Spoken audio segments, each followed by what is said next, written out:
The Marauders are officially coming back, and HBO's reboot is opening the door for a whole new generation of actors to define James, Sirius, Remus, and yes, even Peter. Today we're breaking down the future of the wizarding world, why the Marauders era matters more than ever, and who I think could bring these four icons to life in a way that feels fresh but still faithful. We've dug through young Hollywood, upcoming indie talent, and the names that get whispered in fan circles to bring you a lineup that might get you excited, or might start a war in the comments. So stick around, like the video if you love Harry Potter content, subscribe so you don't miss the next one, and let's dive straight in. The reboot changed everything the moment it was announced. HBO taking over means we're finally stepping away from the limitations of the movies and getting something closer to the depth that the books actually deserved. The announcement didn't just spark hype. It reignited this massive debate about which parts of the lore fans want to see fully explored, and right at the top of that list is the Marauders era. Because let's be honest, the original films barely scratched the surface of who James, Sirius, Remus, and Peter actually were. They weren't just background characters in flashbacks. They shaped the entire world. Their friendships, mistakes, loyalty, betrayals, inside jokes, academic disasters, the whole chaotic teenage energy, they all ripple into the main story.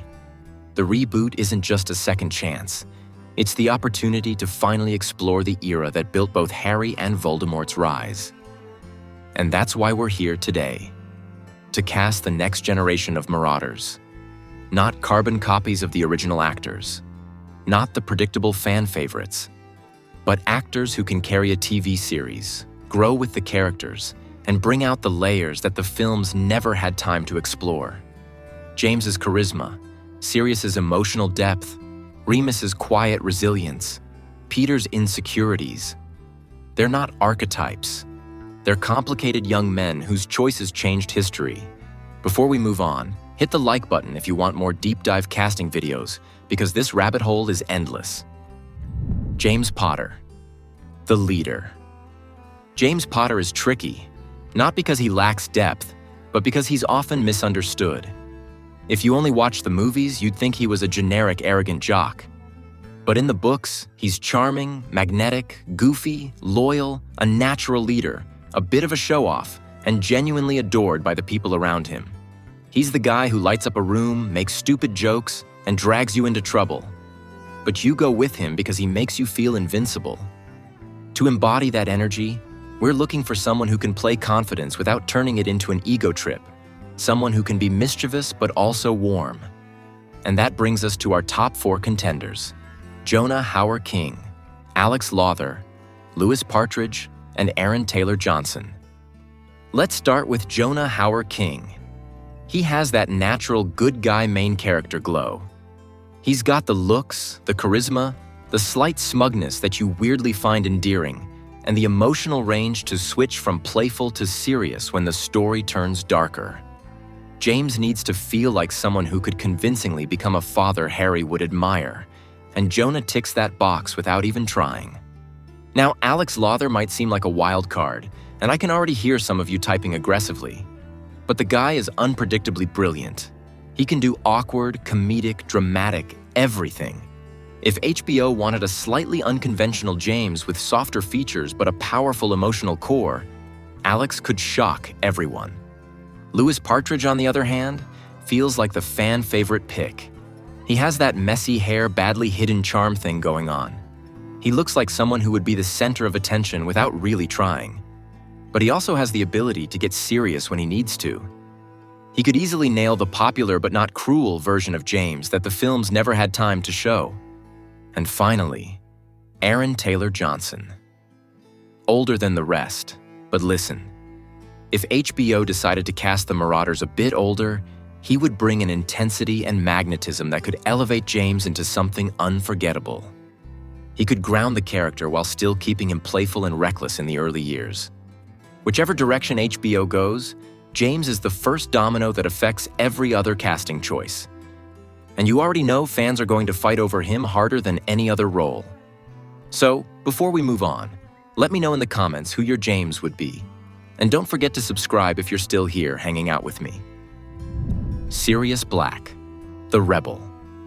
Here's the thing about Sirius. He's not just the hot rebel stereotype. He's layered, traumatized, charismatic, mischievous, dramatic in the best and worst ways, loyal to the point of self-destruction.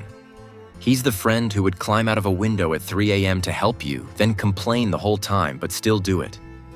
And he's also the character whose emotional depth holds up the entire Marauders storyline. So when we're casting him, we need someone who doesn't just look good in leather. We need someone who can show the cracks beneath the swagger. And that brings us to Ben Barnes, Robert Sheehan, Richard Madden, and Blake Harrison.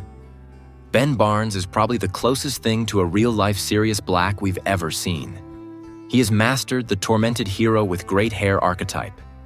He knows how to play charm and emotional anguish simultaneously.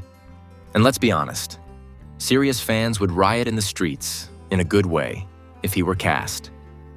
Robert Sheehan, though, has that unpredictable chaos energy that Sirius should absolutely have. He can be hilarious, heartbreaking, and completely unhinged within a single scene. He brings an edge that would make Sirius's rebellion feel authentic and not just aesthetic. Richard Madden gives off a slightly more controlled, mature Sirius vibe. He'd be a version of Sirius who's less flamboyant but more intense, someone who carries trauma quietly but fiercely. If HBO wanted a darker tone, Richard would fit like a glove. And finally, Blake Harrison, who people underestimate because they associate him with comedic roles. But comedy actors often make the best dramatic performers. Blake could bring vulnerability and emotional honesty that would make Sirius feel deeply human.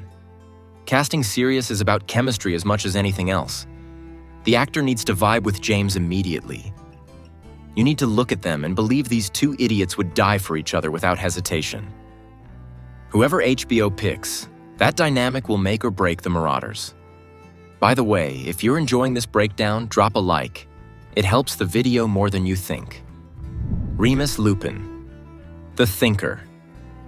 Remus is the emotional heart of the group, the secret keeper of the secret keepers.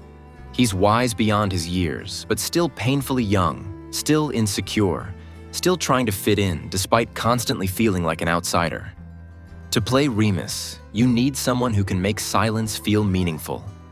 Someone who can say everything with their eyes before they open their mouth. And that leads us to Joseph Quinn, Thomas Brodie Sangster, Harris Dickinson, and Andrew Garfield. Joseph Quinn has that incredible ability to play characters who feel deeply. There's this fragile strength to his performance style that fits Remus perfectly. You'd believe every quiet moment, every inner conflict, every burden he carries. Thomas Brodie Sangster brings an intellectual energy that suits Remus's bookish side exceptionally well. He can play innocent, world-weary, and thoughtful all at once. A more delicate, controlled Remus, with emotional explosions hidden under the surface. Harris Dickinson has this understated presence that could evolve beautifully over the series. He doesn't oversell emotions, which is ideal for Remus. Subtle, grounded, oddly magnetic. And then Andrew Garfield, who, yes, is older, but his emotional transparency is unmatched. If HBO wanted a slightly older Marauders timeline or flashback-heavy structure, Andrew could devastate viewers in every episode. Remus's casting is vital because he balances James's extroversion and Sirius's rebellious energy. He's the gravitational pull of the group. And he's also the character whose backstory HBO could expand in ways the films never touched. If you're a Remus fan, tell me your dream actor in the comments. Peter Pettigrew, the Shadow. Peter is the hardest Marauder to cast, not because he's unpopular, but because people don't want to acknowledge how important he is. He's the quiet friend, the insecure one, the tag-along who desperately wants to belong. And he's the one whose need for validation eventually destroys everything. Peter can't be a caricature. He can't be the comic relief. He needs to be unsettlingly human. And that's why we're looking at Dane DeHaan, Paul Dano, Alfie Allen, and Louis Capaldi. Dane DeHaan can play fragile, twitchy vulnerability like almost no one else. there's always something simmering underneath his performances. Something a little off, which fits Peter's eventual fall perfectly. Paul Dano is the king of quiet, uncomfortable characters who make you lean in because something feels wrong. If you cast Dano, you guarantee Peter's arc will be unforgettable. Alfie Allen has already proven he can play a character who starts timid, insecure, overlooked, but grows into someone pivotal. His emotional nuance could make Peter heartbreaking rather than hated.